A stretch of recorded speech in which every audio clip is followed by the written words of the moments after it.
Friends, today I am going to explain chapter number 3, Metals and Non-Metals, part 5.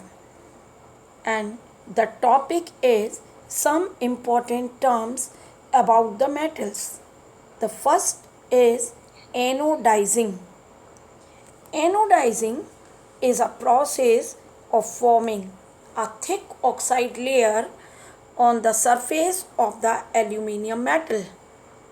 And ये anodising एक process होता है जिसमें कि एल्यूमिनियम मेटल की सरफेस पर एल्यूमिनियम ऑक्साइड की एक थिक लेयर को डेवलप किया जाता है. During anodising a clean aluminium article is made, the anode, and is electrolyzed with dilute sulfuric acid. इस प्रोसेस में एनोडाइजिंग के प्रोसेस में एल्यूमिनियम का एक क्लीन आर्टिकल लेकर उसका एनोड बनाते हैं एंड इसकी इलेक्ट्रोलिसिस करते हैं in presence of dilute sulphuric acid. The oxygen liberated at anode and react with aluminium to produce a thick protective oxide layer on its surface. जब इलेक्ट्रोलिसिस होती है तो एनोड पर ऑक्सीजन गैस लिबरेट होती है, oxygen gas बनती है जो कि एल्यूमिनियम मेटल से रिएक्ट कर एक थिक एल्यूमिनियम ऑक्साइड की लेयर बनाती है जो मेटल को प्रोटेक्ट करती है. And also the oxide layer can be dyed easily to give an attractive finish to the aluminium articles. इसमें जो एल्यूमिनियम ऑक्साइड की थिक लेयर बनती है इजीली उसको हम डिफरेंट कलर में रंग सकते हैं और उससे बहुत ही अट्रैक्टिव डेकोरेटिव पीसेस बना सकते हैं. Now the second term is aqua regia. Aqua regia is a freshly prepared mixture of the concentrated hydrochloric acid and concentrated nitric acid in ratio 3:1. Aquaresia, concentrated hydrochloric acid and concentrated nitric acid का एक mixture होता है जिसमें 3 भाग hydrochloric acid और 1 भाग nitric acid होता है. It is also called royal water and it is highly corrosive and foaming liquid and it can dissolve metals like silver, gold, platinum etcetera. ये जो एक्वारेजिया होता है इसको हम रॉयल वाटर भी कहते हैं. ये बहुत ही कोरोसिव होता है यानी जो हाइड्रोक्लोरिक एसिड और नाइट्रिक एसिड होते हैं उनसे ज़्यादा स्ट्रॉन्ग होता है एंड इट डिज़ोल्व, ये नोबल मेटल्स को डिज़ोल्व कर लेता है like silver, gold, platinum etcetera.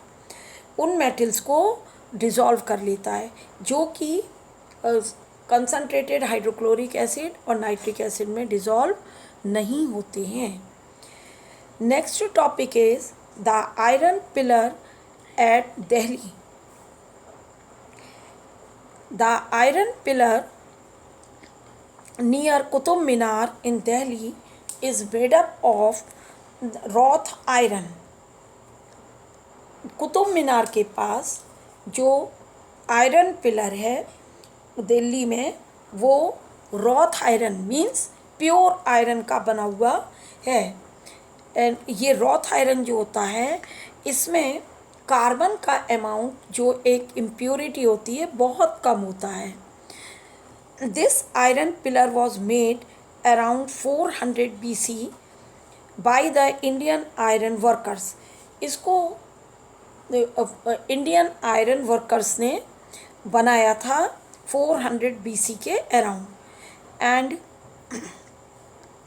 हालांकि though wrought iron rust slowly with time, but the Indian iron workers and developed a process which prevented the wrought iron pillar from rusting over after thousands of years.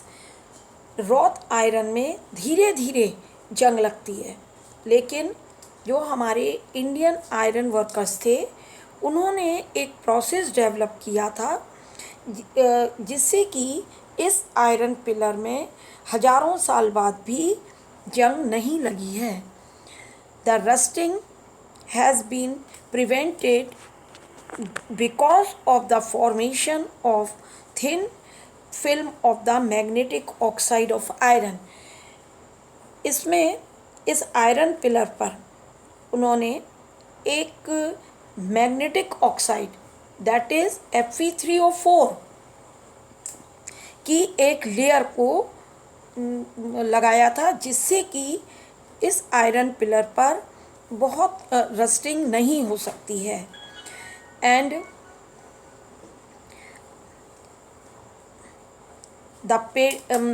इसकी painting की वजह से इस पर rusting नहीं हो सकती है।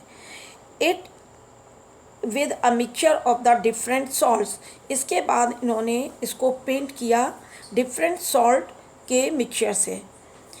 Then heating and quenching it, quenching का मतलब होता है कि हीट करने के बाद किसी भी चीज़ को इमीडिएटली कूल कर देना, rapid cooling, that is known as quenching.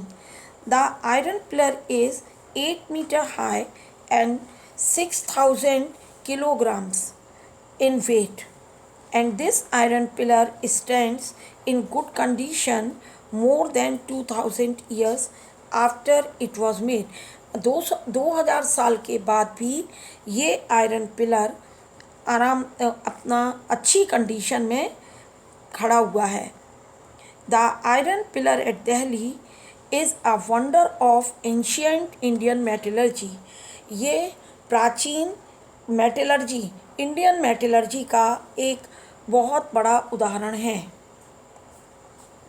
Now we come to the next topic, that exceptions of the metals and non metals.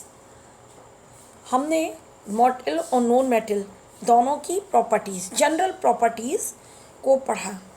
And but in the previous lectures, but there is some exceptions होती हैं कि जो चीज़ हम पढ़ रहे हैं metal या non metal के बारे में, उससे कुछ हटकर उनमें जो प्रॉपर्टीज़ होती हैं, these are known as exceptions.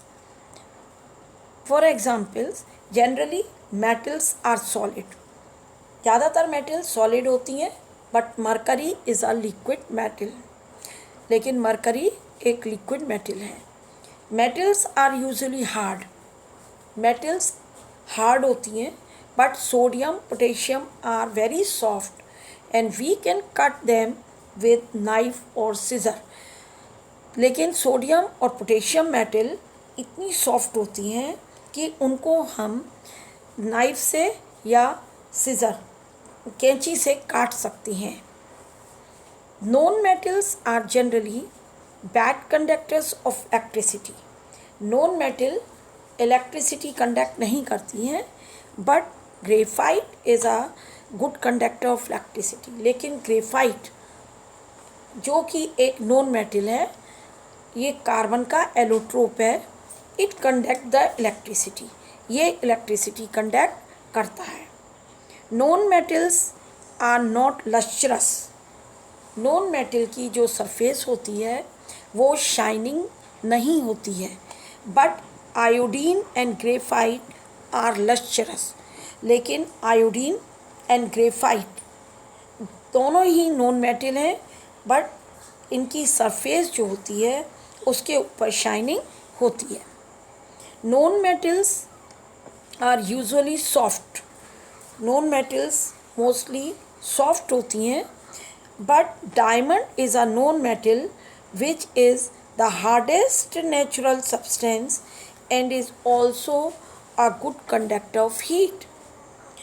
Non metals जो कि सॉफ्ट होती हैं, लेकिन diamond which is a form of carbon, it is also a non metal but it is the hardest natural substance, लेकिन ये सबसे ज़्यादा हार्ड सब्सटेंस है नेचर का and it is also a good conductor of heat, ये heat को भी conduct कर सकता है. Some metals like sodium, potassium have low melting point. Mercury is a liquid at room temperature. And carbon, a known metal, and it has a very high melting point in the form of diamond and graphite.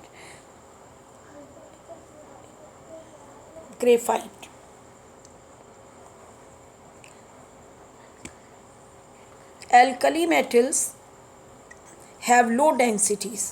Alkali metal की density बहुत कम होती है and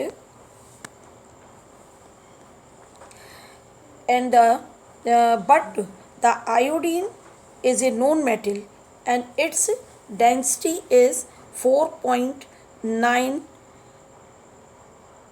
grams per centimeter cube. And not only metals are the good conductors of electricity and heat, but non-metals like graphite and the gaseous carbon are also the conductor of the heat and electricity. केवल non metal जो है वो metals ही good conductor नहीं होती हैं, non metal भी good conductor of heat and electricity होती हैं, जिसका एग्जाम्पल है graphite and the carbon in the form of gas. Some metals like bismuth and lead are the poor conductors of electricity. Metals good conductor होती हैं, लेकिन lead and bismuth are the metals which do not conduct electricity, जो कि electricity conduct नहीं करती हैं. All metals do not give off hydrogen by reaction with acids. सारी metals जो होती हैं वो एसिड से रिएक्ट करके हाइड्रोजन नहीं देती हैं. Example copper, mercury, silver, gold, platinum. And all metals are not very hard and lead is a very soft metal and diamond is a known metal but it is the hardest substance. And so students, it is all about today, and please like and subscribe my channel to get my latest videos. Please press the bell icon. Thank you students for watching my video.